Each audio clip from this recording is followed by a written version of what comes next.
buenas tardes, mi nombre es Marcelo Rocha.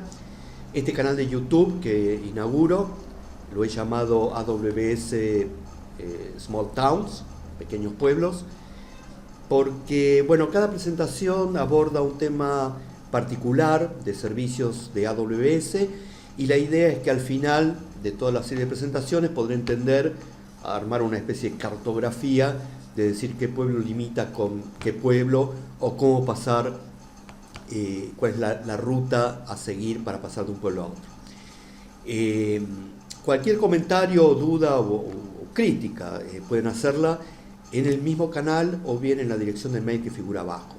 Vamos a empezar con la pequeña ciudad de Orán, que es una ciudad de la provincia de Salta, en la República Argentina. Lo que vamos a visitar en esta ciudad refiere a un área que se conoce como DevOps.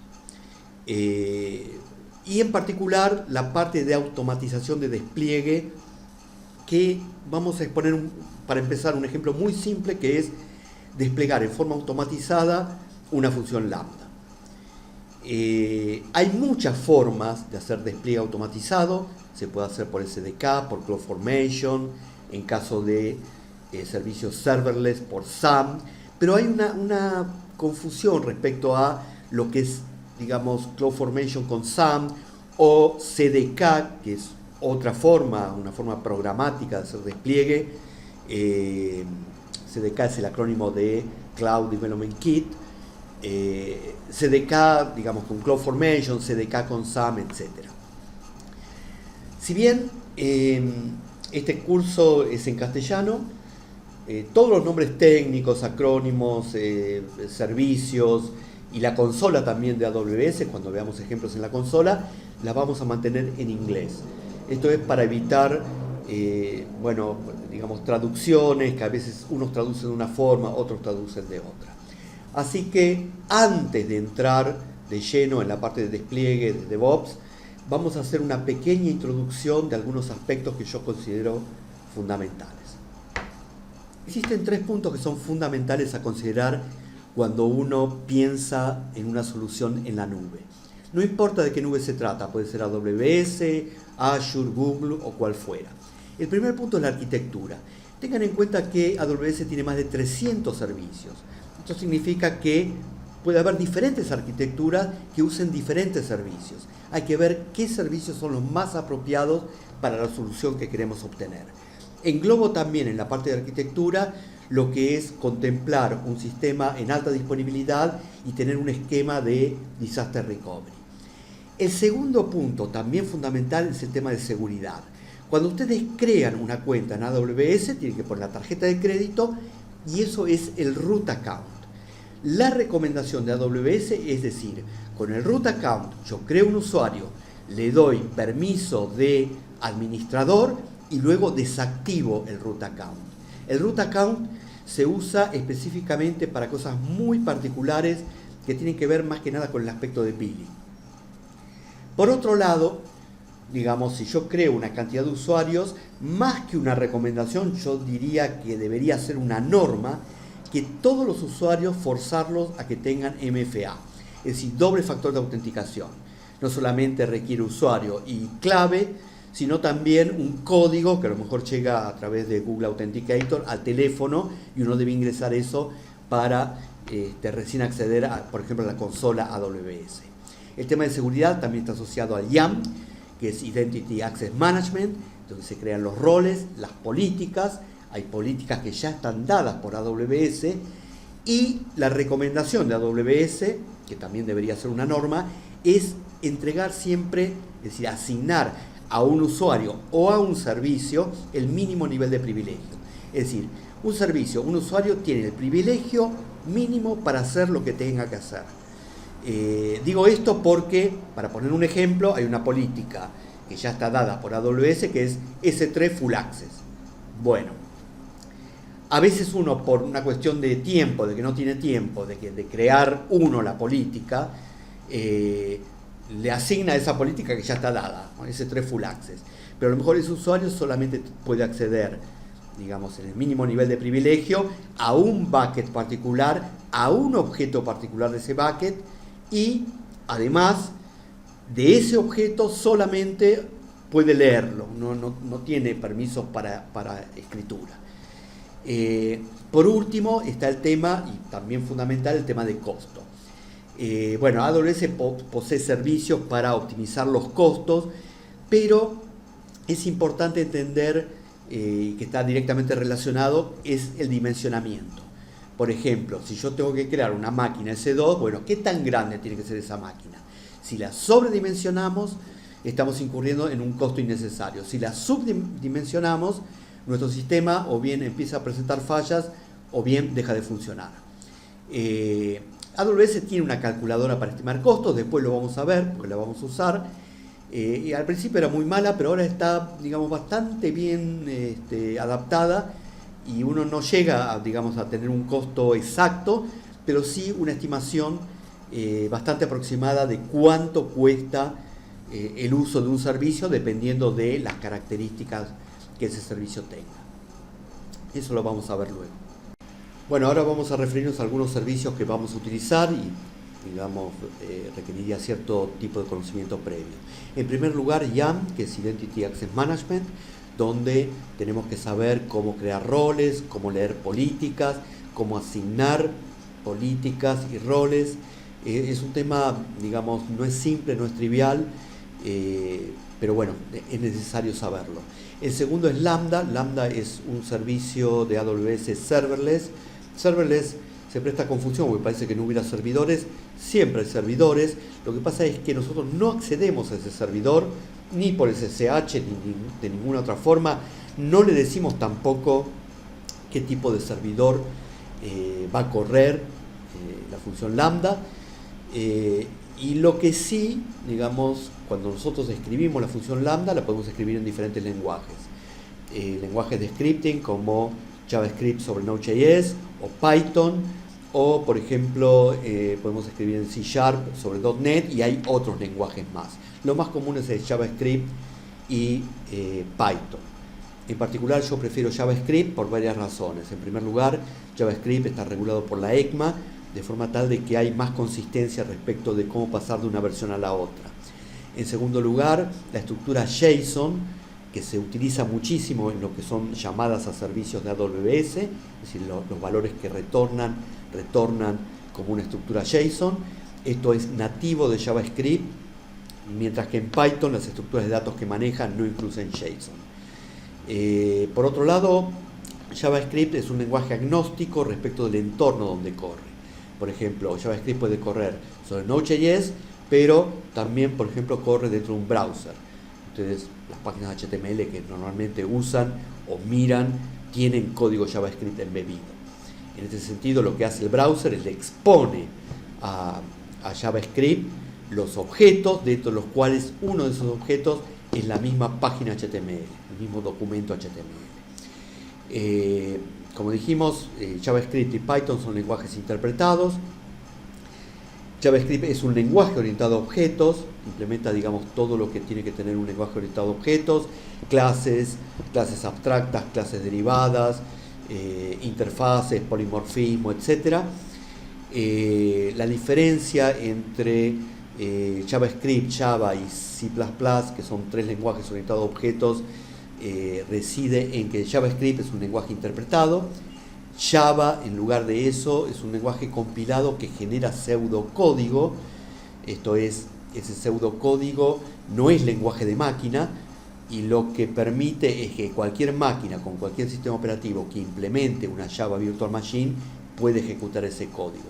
Y ese código está optimizado. Mientras que C++, que también es un lenguaje orientado a objetos, directamente genera código absoluto, es decir, código de máquina de acuerdo al tipo de procesador que yo estoy utilizando. Pero para que ustedes tengan una idea, el sistema operativo Linux, el core del sistema operativo Linux, está escrito no en C++, está escrito en C, porque C es lo más cercano al lenguaje de máquina, donde un sistema operativo tiene que tener un control lo más cercano posible a lo que es, digamos, el código de máquina. En este proceso de abstracción que se da, por ejemplo, en los lenguajes, hemos pasado de código absoluto a código assembler, a lenguajes de alto nivel, lenguajes estructurados, lenguaje orientado a objetos, lenguaje orientado a eventos.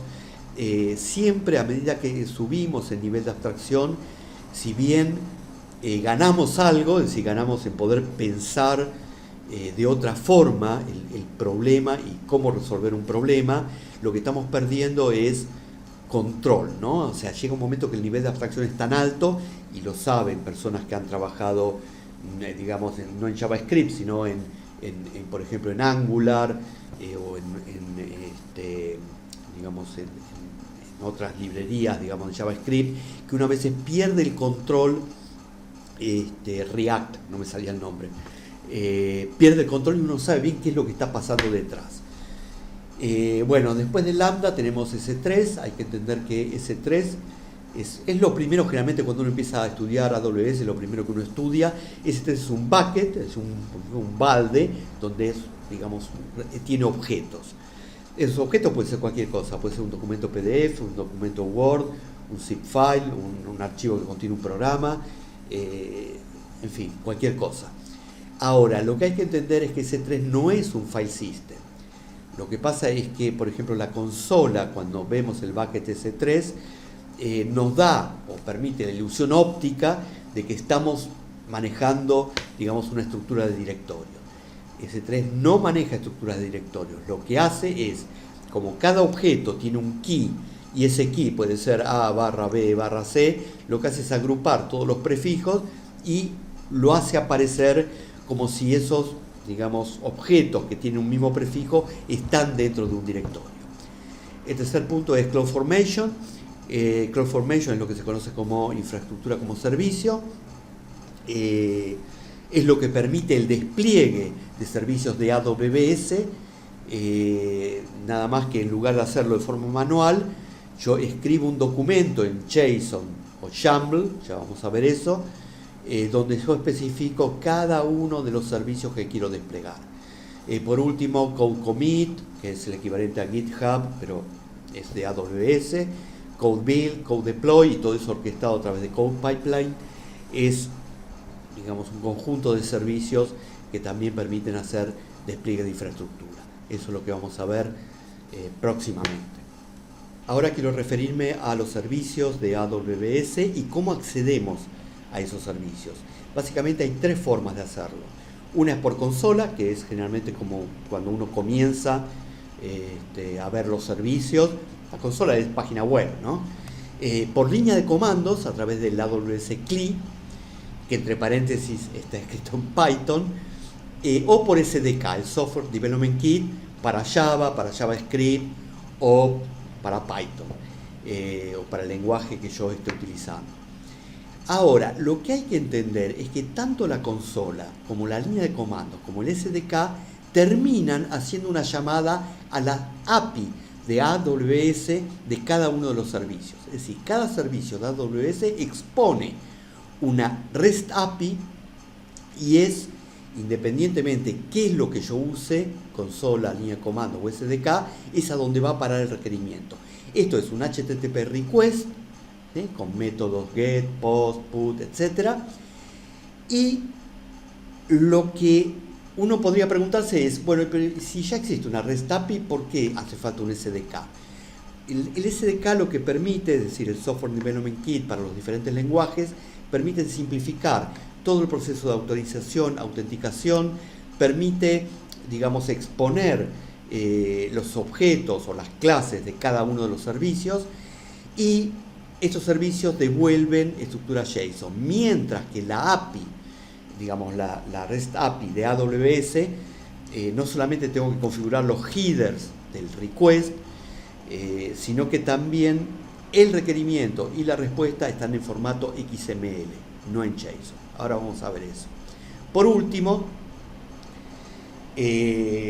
no importa, digamos, cómo uno acceda a los servicios de AWS, si es por consola, por línea de comandos o por SDK, como dijimos, esto va a parar a la AWS API, y cada uno de esos requerimientos de todos los servicios Es posible, si uno habilita otro servicio que se llama CloudTrail, yo ahí tengo la lista de todos los requerimientos que se hicieron.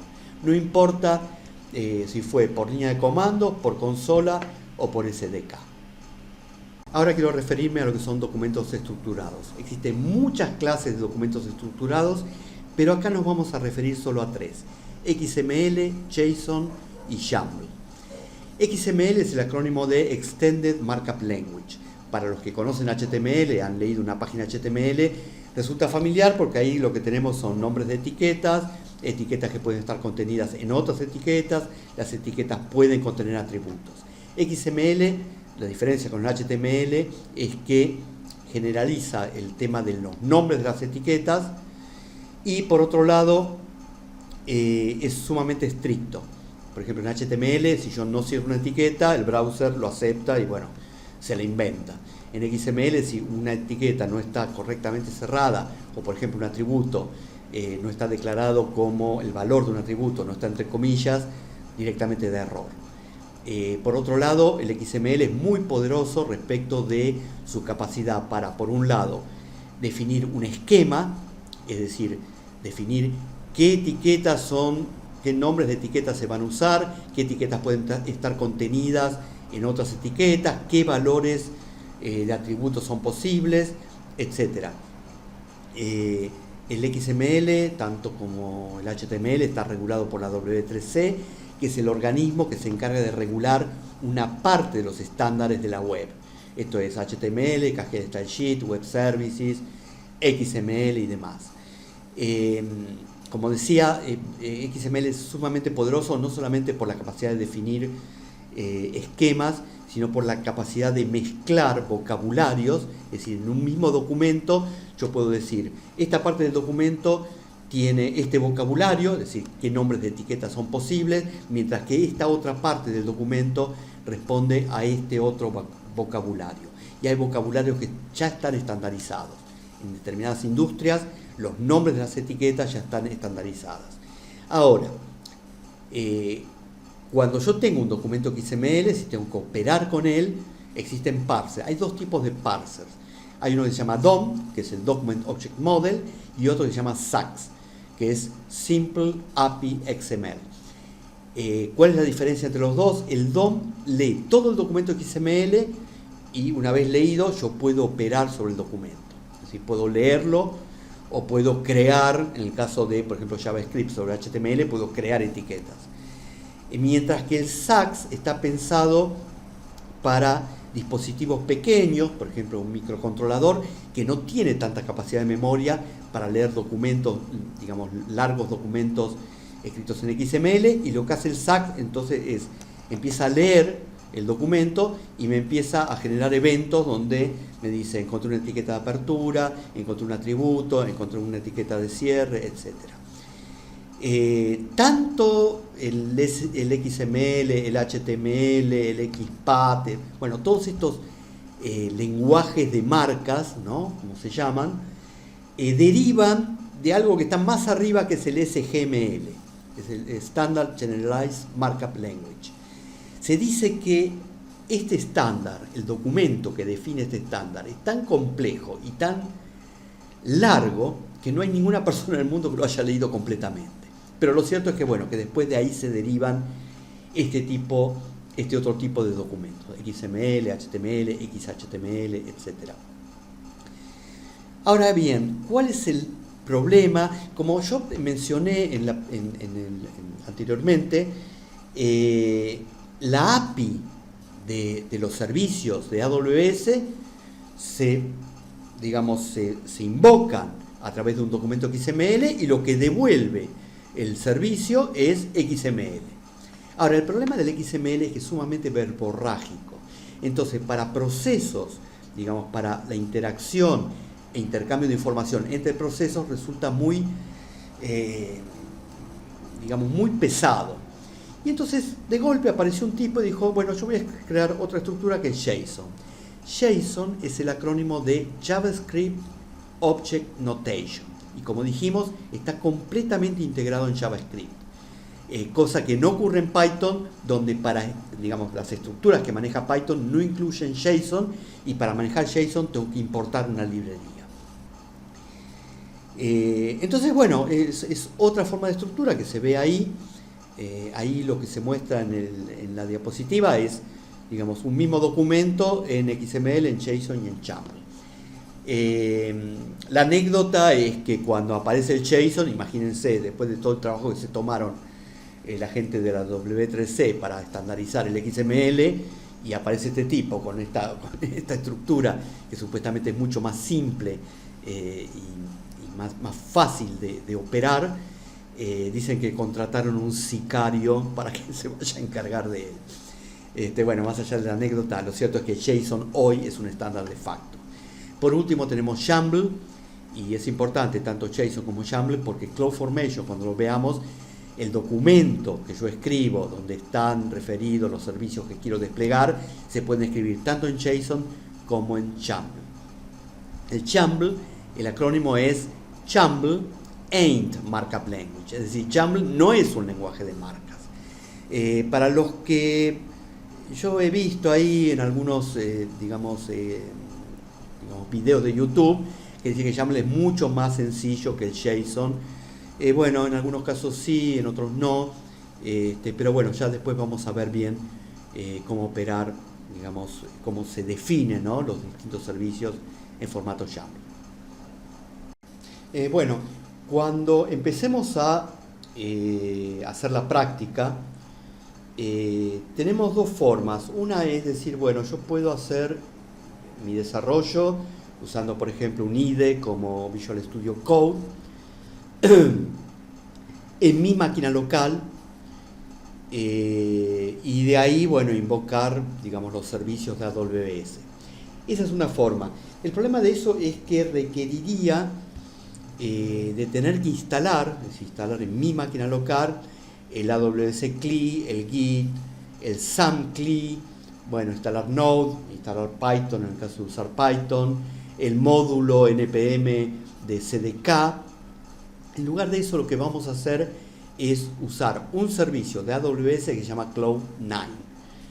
¿Qué hace ese servicio? Básicamente levanta una máquina S2 pequeñita, donde, digamos, ya viene preinstalado el Visual Studio Code, viene preinstalado el AWS CLI con la última versión, viene instalado el Git, el SAM CLI, Node, Python, CDK, NPM y demás. Entonces, en lugar de usar mi máquina local para desarrollo, estoy usando una máquina en la nube de AWS. Ahora bien, la parte, digamos, la desventaja de esto, si se quiere, es que hay que pagar, ¿no? Eso tiene un costo. Lo bueno es que cuando yo creo un environment, yo digo, bueno, ¿qué máquina quiero poner? Una máquina chiquitita. Y, digamos, yo tengo acceso a la máquina, pero esa máquina, esa S2, cuando yo puedo especificar el tiempo de uso, por defecto son 30 minutos, si por 30 minutos yo no la uso, se va a hibernación. Cuando la máquina se va a hibernación, ya ahí no pago por la máquina, pero sí sigo pagando por el EBS, es decir, por el disco, ¿no?, el Elastic Block Storage. Si yo, después lo vamos a ver en la calculadora, ¿no? Pero si yo instancio una máquina pequeñita, esa máquina puede costarme, digamos, con no mucho uso, unos 40 centavos, 50 centavos de dólar por mes. Y, digamos, con respecto al EBS, otro tanto, ¿no? 30 centavos o 40 centavos de dólar. Cuando se va a hibernación, se graba toda la memoria RAM, de manera tal de que cuando yo salgo y vuelvo a entrar,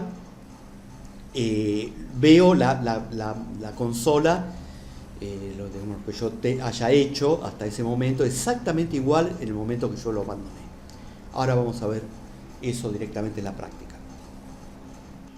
Bueno, acá hay algunas cositas que quiero mostrarles. Estoy en la consola de AWS. Acá yo llamé al servicio Cloud9, que está acá. Fíjense que en los environments tengo un environment creado. Yo puedo crear un environment y ahí le digo el nombre, la descripción, la instancia S2, qué tipo de instancia, en este caso T2 micro, una máquina chiquita, sobre qué va a correr, sobre Linux, y el timeout, lo que les decía. En este caso 30 minutos, si yo no hago nada por 30 minutos, esa máquina se va a hibernación. Y cuando vuelvo a entrar, entro exactamente igual como estaba antes. Eso está manejado, no entro a esta máquina por SSH, sino por algo que se llama SSM, que es Simple System Manager. Bueno, y después hay posibilidades de configurar la VPC y demás. Ahora, vamos a volver acá. Cuando yo le doy Open, que yo ya lo tengo abierto, entro en Cloud9. Si ven, Cloud9 es Visual Studio Code, donde yo ahí, bueno, acá ya tengo unas funciones creadas, pero, como les decía, fíjense, si yo voy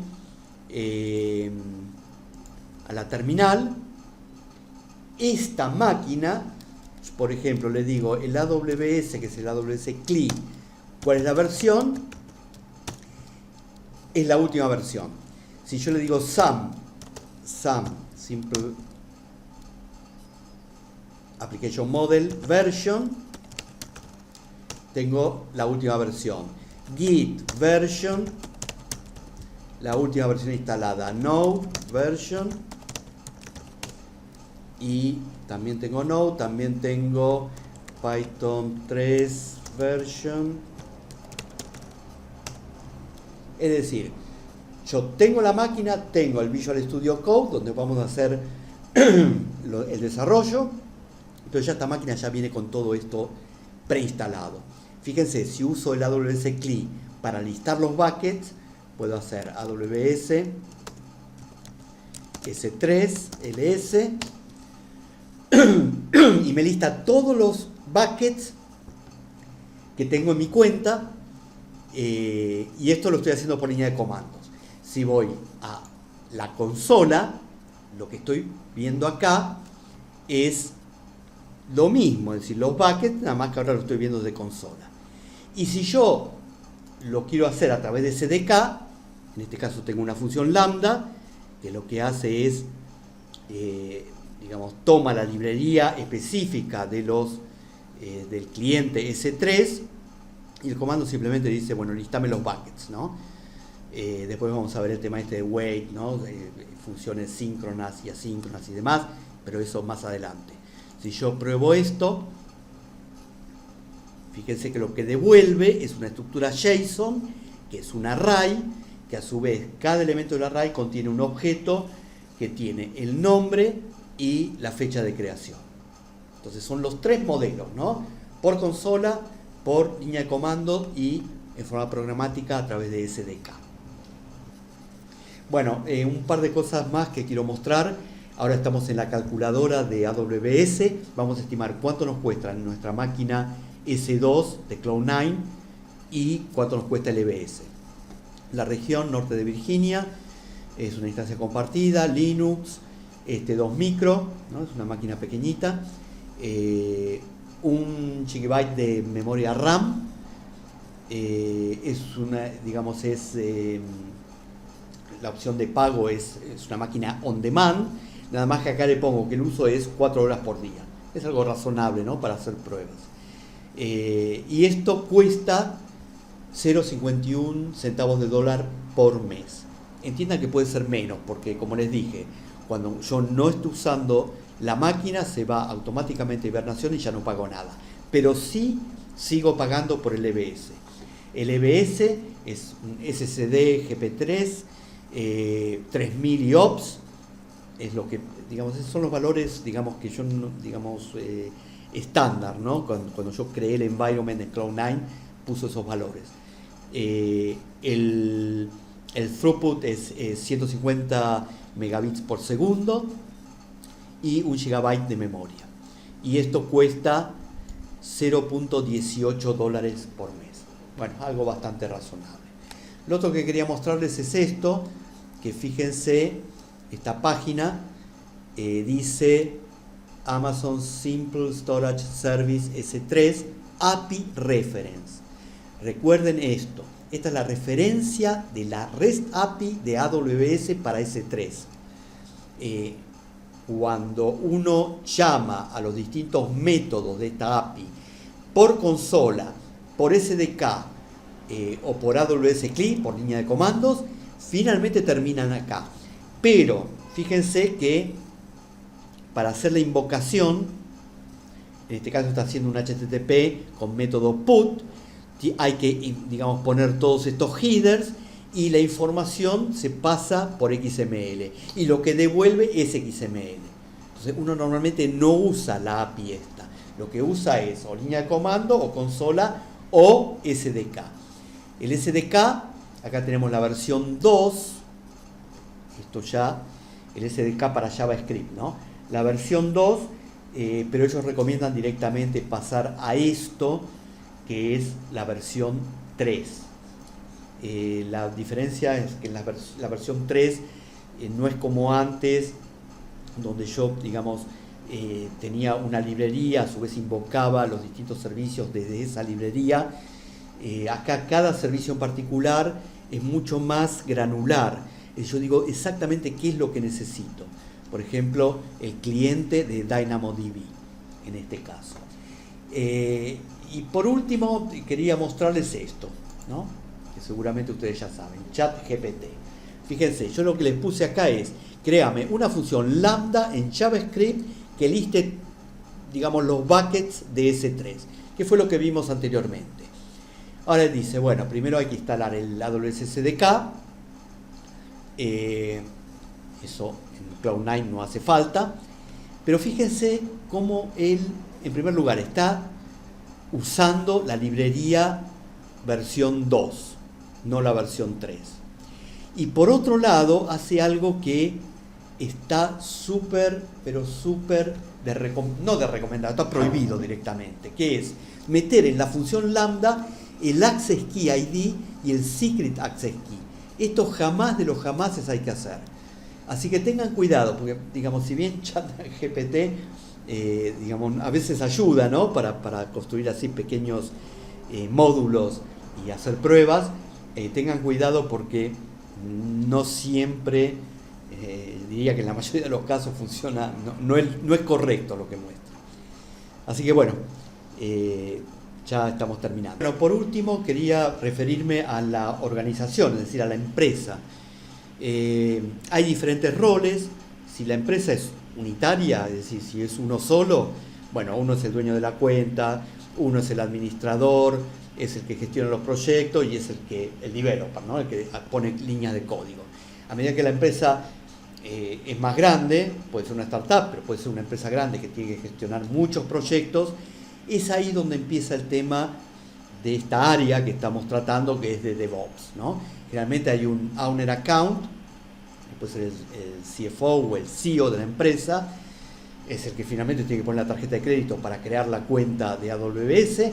Después puede haber una oficina de gestión de proyectos, un project manager o el CTO, y finalmente los desarrolladores, que pueden ser desarrolladores senior o junior, pero a lo que voy es que todo eso que mencionamos al comienzo respecto de la seguridad, ahí eso tiene que ser bien pensado y conviene tomarse un tiempo para pensar, digamos, dentro de esta estructura de organización, qué personas tienen capacidad para hacer qué cosas o instanciar determinados servicios.